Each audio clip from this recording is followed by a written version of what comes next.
Hello everyone, welcome to AJ electrical. और आज हम देखेंगे सोलर कलेक्टर के ऊपर एमसीक्यू। क्योंकि जब तक हम एमसीक्यू नहीं करेंगे, क्वेश्चंस नहीं करेंगे, तो थ्योरी में एग्जैक्टली हमें क्या चीजों का ध्यान रखना है ये हमें पता नहीं चलेगा रिवीजन में।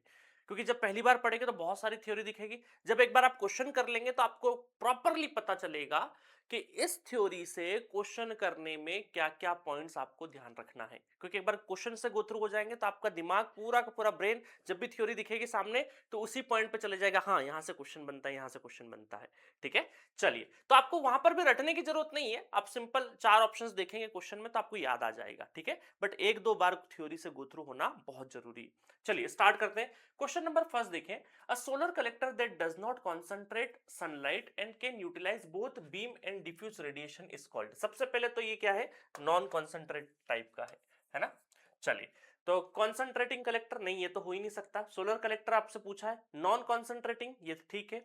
फ्लैट प्लेट टाइप कलेक्टर ये एक ऑप्शन कंसिडर कर सकते हैं। पैराबोलिक डिश कलेक्टर ये भी कॉन्सेंट्रेटेड है। सोलर टावर भी क्या है, कॉन्सेंट्रेटेड है। तो सिर्फ एक ही ऑप्शन बच रहा है अपना, B is the correct option. ठीक है, कि नॉन कॉन्सेंट्रेटिंग टाइप। इसको हालांकि मैं नीचे की साइड में लिख देता हूं। चलो डीपीपी तो दूंगा मैं, डीपीपी से क्वेश्चन करना है ना, इन सबकी डीपीपी दे दूंगा, उसी से प्रैक्टिस करोगे। ठीक है, चलिए नेक्स्ट क्वेश्चन देखें। Question number 2.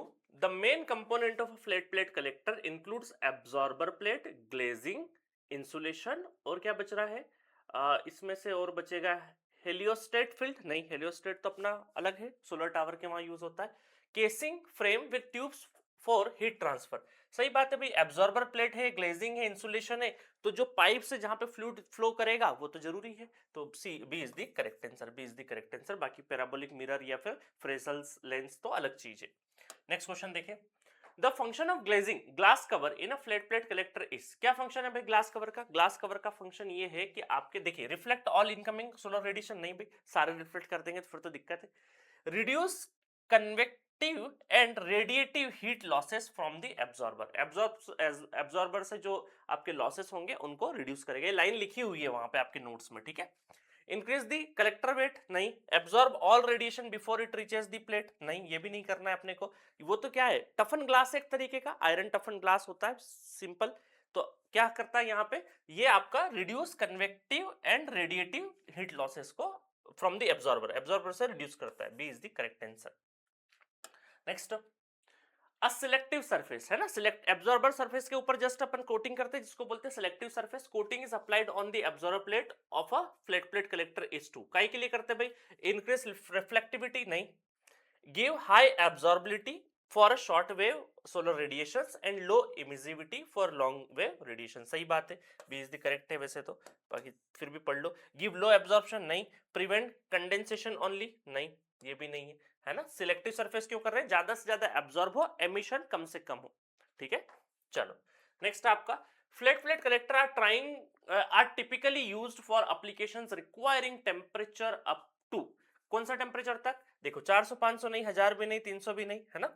यहां पर आपका जनरली ये आपका 40 से लगा के 100 के बीच में आप कंसिडर कर सकते हो। तो देखो ऑप्शन इस बीच में अपने को 60 से 80 दे रखा है, तो B is the correct answer. ध्यान रखना इन चीजों का। ऑलरेडी मैं सभी की टेबल दे चुका हूं आपको थ्योरी क्लास में।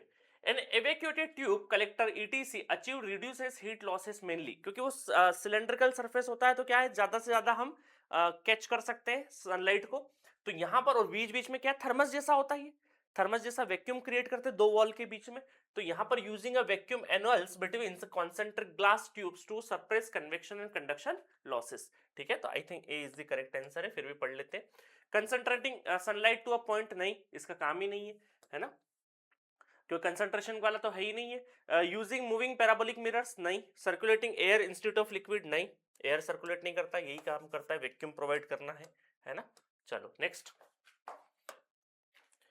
इवेक्यूएटेड tube collector generally perform better than a flat plate collector. सही बात है, उसके क्योंकि जो लॉसेस है वो थोड़ा सा मिनिमाइज कर लेता है, उसके स्ट्रक्चर वो ऐसा है कि ज्यादा से ज्यादा आपको क्या है, सनलाइट मिलेगी वहां पे। तो दो तीन पॉइंट करके हमने उसकी इफिशियंसी बढ़ा दी compare to the flat plate collector. तो यहां पर क्या है, हॉट क्लाइमेट ओनली, नहीं।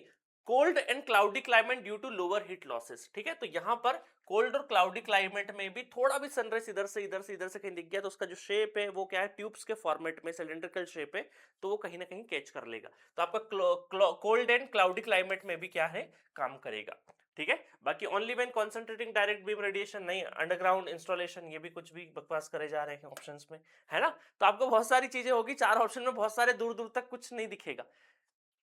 चलो, a collector that focuses sunlight along a line using, है ना, लाइन फोकसिंग पूछा आपसे, curved mirror through mirror trough and a receiver tube at its focal line is called, क्या बोलते हैं इसको, फ्लैट प्लेट कलेक्टर नहीं, है ना। तो आपका फोकस, और फोकस जहां पे फोकस यूज कर रहे हैं अपन, तो सनलाइट आ रही है, रिफ्लेक्ट होके किसी एक पॉइंट पे जा रही है, तो कोई लाइन फोकसिंग होगा, कोई पॉइंट फोकसिंग होगा। लाइन फोकसिंग होता है हमारा parabolic trough collector, parabolic trough collector क्या होता है हमारा, लाइन फोकसिंग होता है, ध्यान रखना। बाकी तो देखो, ये तो हमारा नॉन कॉन्सेंट्रेटिंग टाइप है, ये भी नॉन कॉन्सेंट्रेटिंग टाइप का है। चलिए आगे, the heat transfer fluid commonly used in parabolic trough collector for solar thermal power plant is, कौन सा, ये synthetic oil, synthetic oil, thermic fluid या फिर मोल्टन सॉल्ट। जो आप पाइप के अंदर जो फ्लूइड जा रहा है, रिफ्लेक्ट हो रही लाइट, और जिस पाइप के ऊपर जा रहा है वहां पे फोकस करता है, लाइन फोकसिंग है, तो वो आपका फ्लूइड क्या होगा, हीटअप होगा। क्लियर है।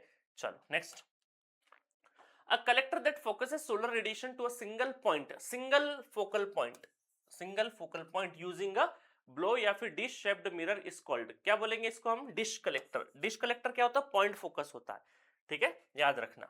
नेक्स्ट आपका, अब parabolic dish collector requires which type of tracking system, ये सिंगल एक्सिस ट्रैकिंग सिस्टम होता है, इसमें क्या होता है, सिंगल एक्सिस ट्रैकिंग सिस्टम होता है। Parabolic trough collector typically requires which type of tracking system, same question पूछ लिया क्या, single axis tracking, single axis tracking, है ना। देखो अलग अलग घुमा के सिंगल एक्सिस ट्रैकिंग, यहां पर आपको दे दिया single axis tracking usually NS oriented tracking, EW east west, है ना। चलिए एक मिनट, डिश पैराबोलिक ट्रफ ही है ना, डिश तो नहीं है, नहीं, ओ देखो गड़बड़ कर दिया अपन ने। पैराबोलिक डिश कलेक्टर जो रिक्वायर्ड है 2 एक्सिस है, पैराबोलिक डिश कलेक्टर क्या है, 2 एक्सिस। मैं वही सोचू सेम क्वेश्चन कैसे बता दी। पैराबोलिक डिश कलेक्टर क्या है आपका, 2 एक्सिस कलेक्टर है, डुअल एक्सिस होता है, 2 एक्सिस ट्रैकिंग सिस्टम होता है, और पैराबोलिक ट्रफ क्या होता है आपका, सिंगल एक्सिस होता है। क्लियर है, ध्यान रखना। Next, a compound parabolic collector is classified as, देखिए कंपाउंड पैराबोलिक में क्या होता है, ट्रैकिंग सिस्टम नहीं होता, दो हम लोग पैराबोलिक ट्रफ लेते हैं ताकि दोनों साइड से रिफ्लेक्शन हो, रिफ्लेक्टेड वेव्स हो और एक पॉइंट पे जाए, है ना। तो यहां पर क्या है, concentrating collector that accept a wide range of incident angle without tracking system, है ना। तो non concentrating collector, flat plate collector नहीं, फोटोवोल्टाइक मॉड्यूल नहीं, है ना। तो यह होता है कॉन्सेंट्रेटिंग कलेक्टर है, कंपाउंड पैराबोलिक भी दे दिया आपको, कलेक्टर, है ना। तो इसमें क्या है, दोनों साइड में दो पैराबोलिक लगते हैं, दो आपके पैराबोलिक ट्रफ लगते हैं जिसमें ट्रैकिंग सिस्टम नहीं होता है, ट्रैकिंग सिस्टम नहीं होता है ना, इसको बोलते हैं कंपाउंडिंग। इसको कॉन्सेंट्रेटिंग में ही हम लोग मेनली लेते हैं। क्लियर है। चलो नेक्स्ट आपका, the concentration ratio of a solar collector is define as the, बता चुका हूं मैं, बहुत डिटेल में पढ़ा चुका हूं कि देखो ये अपर्चर है, उसके बाद ये जब फोकस यहाँ पे कर रहा है ये वाला, तो ये हमारा अपर्चर एंगल ए आर और अपर्चर एंगल ए ए और ए आर, ठीक है। तो aperture area to the absorber area, तो B is the correct answer. Next आपका, which collector type generally achieve the highest concentration ratio and hence the highest operating point, चलिए option पढ़ते हैं। Flat plate collector नहीं, evacuated tube collector नहीं, parabolic dish, सही बात है, कंपाउंड पैराबोलिक कलेक्टर नहीं। पैराबोलिक डिश क्या देगा हमें, क्योंकि डुअल एक्सिस ट्रैकिंग सिस्टम में पूरा डिश टाइप का शेप है, तो यहाँ पे टेम्परेचर भी अच्छा मिलेगा और हमें यहाँ पे कॉन्सेंट्रेशन रेशियो भी इसका अच्छा मिलेगा, अप्रॉक्स 100 के ऊपर जाएगा। Linear phrasal reflector system uses, भाई ये क्या करता है, मल्टीपल, बहुत सारे छोटे लेंस रहते हैं, multiple long flat slightly curved mirror strips focusing on a fixed line receiver, B is the correct answer. ठीक है, बस स्ट्रक्चर पता होगा तो भी आप आंसर टिक कर दोगे।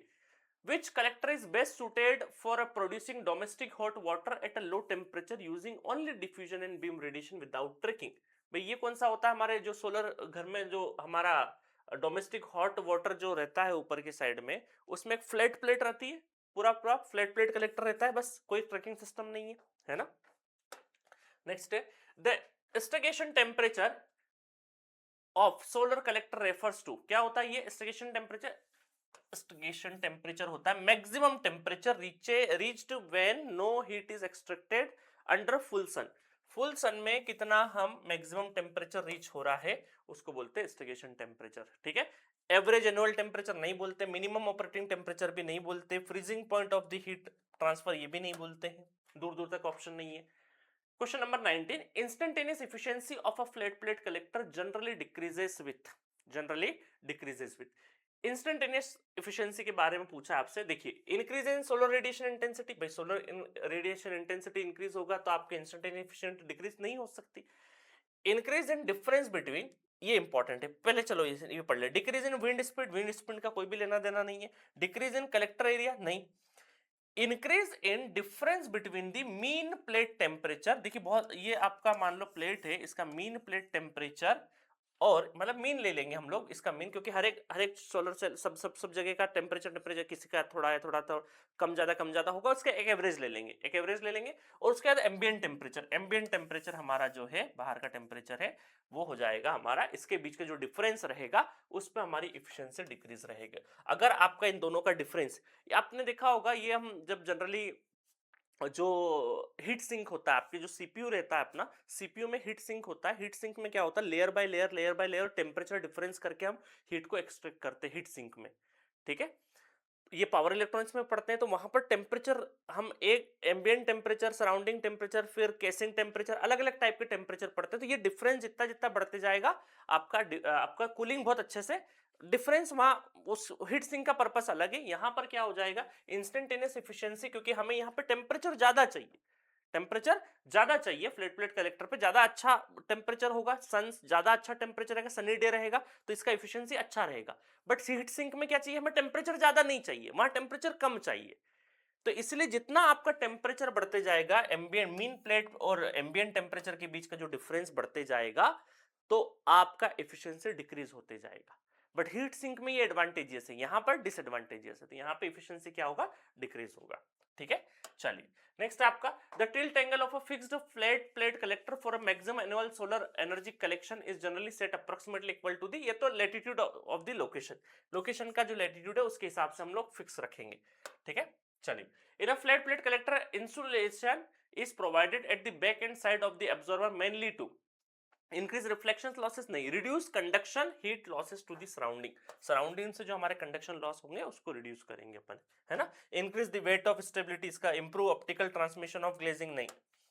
नेक्स्ट आपका, which material is commonly used as a glazing in a flat plate collector due to its high transmittance for solar radiation, इसके लिए क्या आएगा, लो आयरन टफन ग्लास आपको यूज करना है, ठीक है। Next, a solar air heater is a type, solar air heater मतलब क्या है, पानी की जगह एयर को हम हीट कर रहे हैं, पानी की जगह फ्लूइड की जगह क्या है हमारा एयर, तो क्या हो जाएगा, ये सबसे पहले तो non concentrating flat collector using air as the working fluid, B is the correct answer, ठीक है।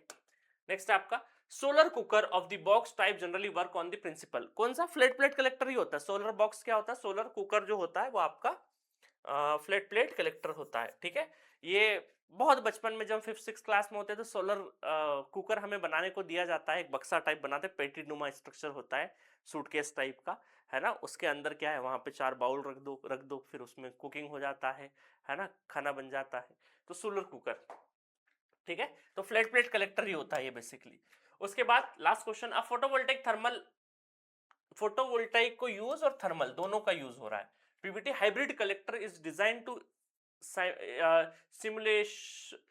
simultaneously generate electricity only, heat only, both electricity via cells and useful thermal heat from the same panel, ठीक है। तो दोनों का hybrid structure है, दोनों की विशेषता होगी कि भाई both electricity via PV cell and useful thermal heat from the same panel, ठीक है। तो C is the correct answer. तो इस तरीके से हमारे 25 क्वेश्चंस फिनिश होते हैं बढ़िया तरीके से। तो सोलर कलेक्टर के ऊपर जितने भी क्वेश्चंस हो सकते थे वो सारे के सारे करवा दिए हैं, बाकी पॉइंटर्स भी मैंने आपको थ्योरीज में बता दिए हैं, इसके अलावा भी क्वेश्चंस कैसे भी मोल्ड होके हो सकते हैं। आप ऑप्शन 4 देखेंगे, थ्योरी 2-3 बार अगर आपने अच्छे रिवाइज कर रखी होगी तो 4 ऑप्शंस में से आप इजीली सिलेक्ट कर लेंगे करेक्ट आंसर, ठीक है। चलिए मिलेंगे नेक्स्ट लेक्चर में, okay, thank you so much.